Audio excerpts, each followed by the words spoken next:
समय समय पर किस प्रकार हम खेती कर सकते हैं, इसके लिए हमें शिक्षा और शिक्षित होने की आवश्यकता है। इसके लिए हमने महाविद्यालय के लिए माननीय सांसद महोदय चंदन जी को हमने प्रतिवेदन दिया था। हमने ही फ़ोन किया, वो बोले थे कि दिल्ली जाएंगे तो कीजिएगा, लेकिन उन्होंने इसके तरफ फिर ध्यान नहीं दिया। नमस्कार, मघिया में आपका स्वागत है। मैं हूं आपके साथ गोल्डन कुमार। आज हम आ चुके हैं नवादा में भाजपा के जिला प्रवक्ता हैं के प्रभाकर जी। उनसे हम बात करेंगे जिस तरह से एक माहौल बन गया है नवादा की संसद चुनाव को लेकर कि इस बार नवादा का संसद होगा घर का बेटा। सब लोग अपना अपना एक नारा दे रहे हैं, घर का बेटा हो, कुछ बाहर का भी लोग हैं, हर कोई अपने अपने नज़रिए से उस चीज़ को देख रहे हैं। तो हम बात करेंगे आखिर नवादा की समस्या क्या है और वो समस्या को कौन नेता जो है जो समझ सकते हैं, उस मुद्दे पे हम बात करेंगे।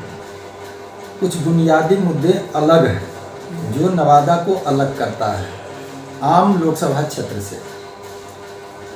यहाँ जो है कृषि प्रधान क्षेत्र है, जहाँ 85% कृषि पर आश्रित है, परंतु इस क्षेत्र में कोई भी कार्य आज तक दिखता नहीं है। सरकार के तरफ से जो कार्य होना चाहिए वो कार्य आम किसान तक सुविधा से पहुंचने में कठिनाई होती है। ये हम नहीं कहते, ये जनता कहती है और किसान कहते हैं। अब इसके लिए हमने खुद प्रयास किया है, आपको हम दिखाएंगे, पेपर का कटिंग देंगे कि जयप्रकाश नारायण आश्रम है कौगापुर, वो हिंदुस्तान में चौथे या 5वां स्थान रखता है। हमने और वहाँ के कर्मचारी और क्षेत्र के किसानों ने करीब 4 साल से ये बोले कि उन्नत खेती करने के लिए हमें जानकारी होनी चाहिए, फसल की, बीज की, फर्टिलाइज़र की, और उसके समय समय पर किस प्रकार हम खेती कर सकते हैं, इसके लिए हमें शिक्षा और शिक्षित होने की आवश्यकता है। इसके लिए हमने महाविद्यालय के लिए माननीय सांसद महोदय चंदन जी को हमने प्रतिवेदन दिया था और उन्होंने हमें आश्वासन दिया था कि हम इसे संसद में उठाएंगे, हम जनता की बात वहाँ पर रखेंगे। एक बार दिल्ली में थे तो हमने ही फ़ोन किया, वो बोले थे कि दिल्ली जाएंगे तो कीजिएगा। सारा पेपर हम उनको मुहैया करा दिए व्हाट्सएप पर। बोले कि ठीक है ना जी, कल होगा, सदन खुलेगा, हम जाकर बात रखेंगे, लेकिन उन्होंने इसके तरफ फिर ध्यान नहीं दिया। और आपको मालूम है कि हमारा क्षेत्र भी उसी, हमारा गांव भी उसी, हम भी एक मध्यम वर्ग किसान हैं।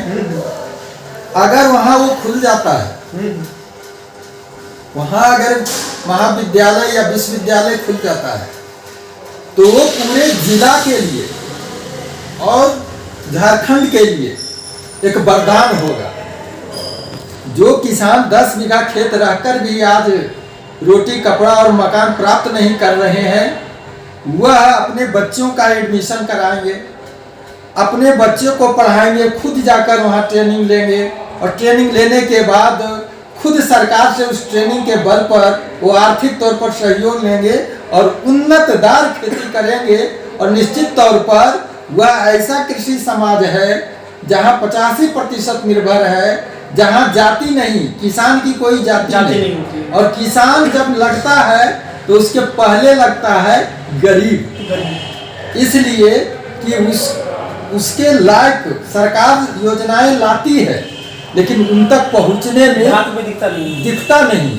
और इसके लिए जो जनप्रतिनिधि होते हैं वह, हमें नहीं लगता है कि इसके लिए वो अलग से समय देना उचित समझते। तो आपने सुना किस तरह से नवादा के बारे में इन्होंने कहा कि नवादा में जिस तरह से जनप्रतिनिधि अभी बार बार लगातार अपने क्षेत्र की तरफ घूम रहे हैं, जो कि बीते दिन आपने देखा होगा कि जब जीत जाते हैं, जीतने के बाद उन लोग कोई नजर नहीं आते। जब चुनाव आता है तो हर नेता अपने आप को नेता बताते हैं और अपने क्षेत्र में घूमते हैं। बहुत सारे लोग ऐसे भी होते हैं जो कहते हैं हम नवादा का बेटा है, इस बार नवादा का चुनाव लड़ेंगे, ठीक है। लेकिन एक सवाल उठता है कि जिस तरह से नवादा का विकास नहीं होता है, नवादा का तमाम नेता अपने आप को बेटा और नेता बताते हैं, लेकिन नवादा की जो विकास है, नवादा पे क्या विकास होना चाहिए, उस पर कोई चर्चा नहीं करते। इस तरह की तमाम बड़ी खबरों देखने के लिए बने रहे मघिया। बहुत बहुत धन्यवाद।